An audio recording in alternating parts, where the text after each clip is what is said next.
కొన్నేళ్లుగా భద్రతా బలగాలకు చుక్కలు చూపిస్తున్న మోస్ట్ వాంటెడ్ మావోయిస్ట్ నాయకుడు హిడ్మా టీంపై ఛత్తీస్గఢ్ పోలీసులు గురిపెట్టారు.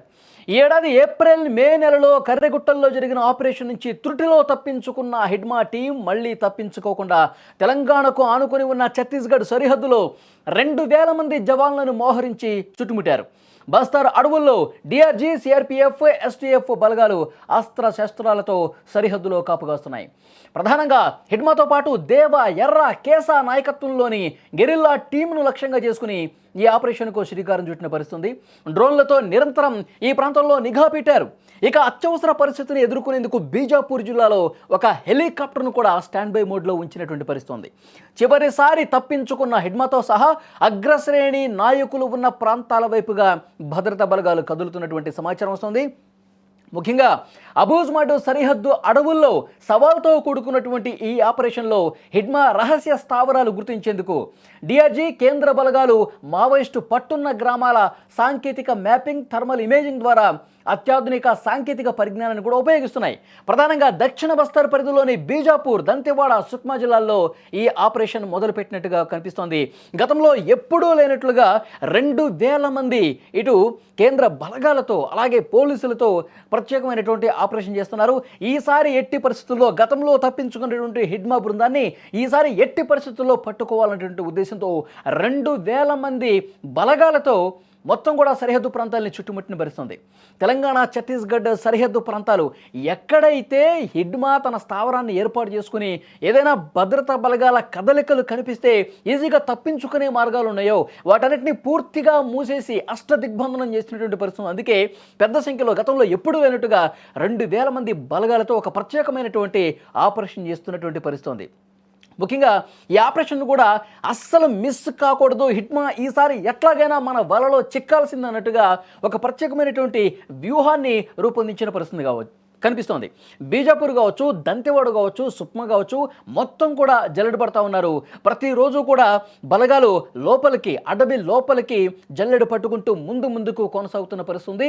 మొత్తం ఒక వలయం రూపంలో వీళ్ళు ఆపరేషన్ చేస్తున్నటువంటి నేపథ్యంలో ఎక్కడ కూడా తప్పించుకోవడానికి స్కోప్ లేని విధంగా చేస్తూ ఉన్నారు. ఇంకొకటి, అత్యాధునికమైనటువంటి డ్రోన్ కెమెరాలను కూడా ఉపయోగిస్తున్నారు.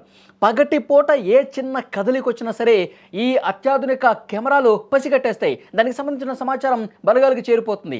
అదే రాత్రి సమయాల్లో కూడా ఈజీగా థర్మల్ ఇమేజింగ్ చాలా స్పష్టంగా రాత్రి సమయంలో కూడా క్లియర్గా ఇది మన మావోయిస్టులకు సంబంధించిన స్థావరాలు ఎక్కడెక్కడ ఉన్నాయని కూడా కనిపెట్టే అవకాశం ఉంది. సో డెఫినెట్గా అలాంటి అత్యాధునికమైనటువంటి డ్రోన్ కెమెరాలను వాడుతున్న నేపథ్యంలో ఇది చాలా ఉపయోగకరంగా ఉండబోతుంది. ఈ ఆపరేషన్ సక్సెస్ కావడంలో అవి కీలక పాత్ర పోషిస్తాయని కూడా సమాచారం వస్తుంది.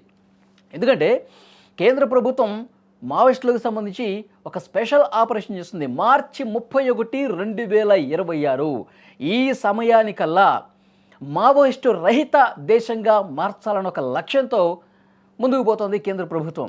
అందుకే ఒక అనౌన్స్మెంట్ కూడా చేసింది. మావోయిస్టులు లొంగిపోండి, ఇదొక మరొక మంచి అవకాశం, మీరు జనజీవన స్రవంతిలో కలవండి. ఇప్పుడున్న టెక్నాలజీ ప్రకారం ఇప్పుడు చేస్తున్నటువంటి మేము ఆపరేషన్ ఇంత సీరియస్గా ముందుకు పోతున్న నేపథ్యంలో మీ ప్రాణాలు మీరు కాపాడుకోండి, ఆయుధాలు వీడండి, జనజీవన స్రవంతిలో కలవండి, ఆయుధాలతో సహా మీరు లొంగిపోండి అని చెప్పి ఒక పిలుపిచ్చినటువంటి నేపథ్యంలో గత కొన్ని రోజులుగా కర్రెగుట్టల్లో ఏ విధంగా ఆపరేషన్ జరిగిందో మనం చూసాం. పెద్ద సంఖ్యలో మావోయిస్ట్ కీలక నాయకుడైనటువంటి నంబాల కేశవరావు హతమైన తర్వాత ఆ రోజే కేంద్ర హోంమంత్రి అమిత్ షా ఒక ప్రకటన చేశారు, ఒక ట్వీట్ చేశారు. గత 30 ఏళ్లలో ఇంత పెద్ద నాయకుడిని మట్టు పెట్టడం అనేది ఇది కేంద్ర బలగాల విజయం. సో ఏదైతే ఒక లక్ష్యంతో కేంద్ర ప్రభుత్వం ముందుకు పోతుందో ఆ లక్ష్య సాధనకు వేగంగా అడుగులు పడుతున్నాయని చెప్పి అర్థం చేసుకోవాలన్నారు. అప్పుడే కేంద్ర ప్రభుత్వం చాలా విస్పష్టమైన ప్రకటన చేసింది.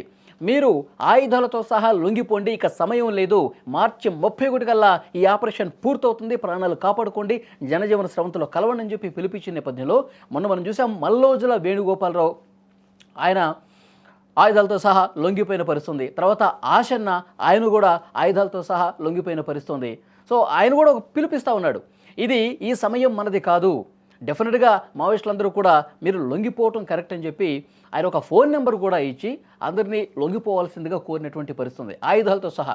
గత నెల రోజుల వ్యవధిలోనే దాదాపు 5 నుంచి 600 మంది మావోయిస్టులు తమ ఆయుధాలతో సహా పోలీసుల ముందు లొంగిపోయినటువంటి పరిస్థితి ఉంది. రాష్ట్ర ముఖ్యమంత్రుల స్థాయిలో వాళ్ళు లొంగిపోయినటువంటి పరిస్థితి ఉంది, ఛత్తీస్గఢ్లో కావచ్చు, మహారాష్ట్రలో కావచ్చు. సో డెఫినెట్గా Hidma most wanted Maoist leader.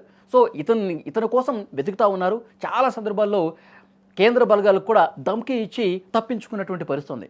కానీ ఇప్పుడు టెక్నాలజీ సాయంతో వెతుకుతున్నటువంటి నేపథ్యంలో ఈసారి ఎట్టి పరిస్థితుల్లో హిడ్మా జాడ కనిపెట్టి తీరతాం, హిడ్మాను పట్టుకొని తీరతామని కూడా బలగాలు చెప్తున్నటువంటి పరిస్థితుల్లో సో ఏం జరగబోతున్నది కూడా చూడాల్సిన అవసరం కనిపిస్తుంది. సో బీజాపూర్ కావచ్చు, దంతెవాడ కావచ్చు, సుక్మా మొత్తం ఈ ప్రాంతాన్ని కూడా ఈ కారడవుల్ని పూర్తిగా జల్లెడ పట్టుకుని 2000 మంది బలగాలు జల్లెడ పట్టుకుంటూ వెతుకుతూ కూంబింగ్ చేస్తూ ముందుకు పోతున్నటువంటి పరిస్థితి ఉంది.